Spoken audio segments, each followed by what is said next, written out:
What if you could multiply yourself infinitely and let your clones do all the training while you reap the rewards?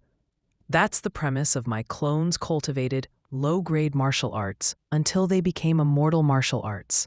A mouthful of a title for what promises to be a power fantasy of endless grind. But does it actually deliver? Su Jie transmigrates into a Xianxia world with no spiritual roots, destined for mediocrity, until he awakens a strange talent, Spirit Imprint. Anything he imprints, whether animal or plant, becomes his clone. If they train, evolve, or fight, he gains the progress too.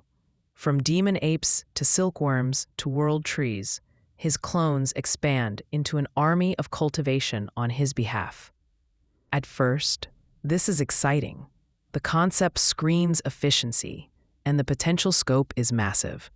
Imagine training hundreds of martial arts styles at once, leveling faster than anyone else, and having your clones rise to become feared legends across the land. On paper, it's a dream setup for fans of overpowered growth stories. But then reality kicks in. The execution is clumsy.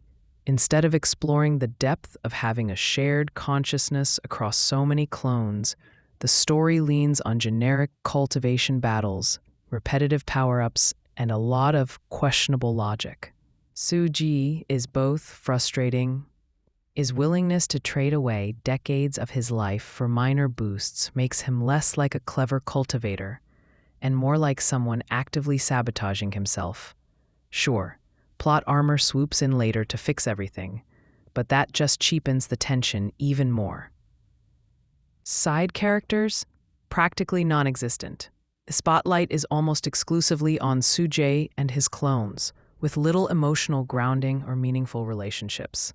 What could have been an exploration of humanity versus identity just turns into Su Jie gets stronger again. The story loops endlessly. Clone, train, level up, repeat. While some clone evolutions are creative, the Demon Ape King, the World Tree, there's no real balance. Every arc feels like Su Jie stumbling into another power upgrade rather than overcoming meaningful challenges. It's hard to invest in a protagonist who seems both reckless and hollow.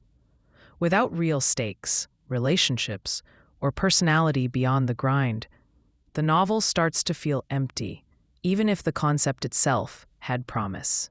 My clones cultivated low-grade martial arts could have been a fascinating twist on the Xianxia formula.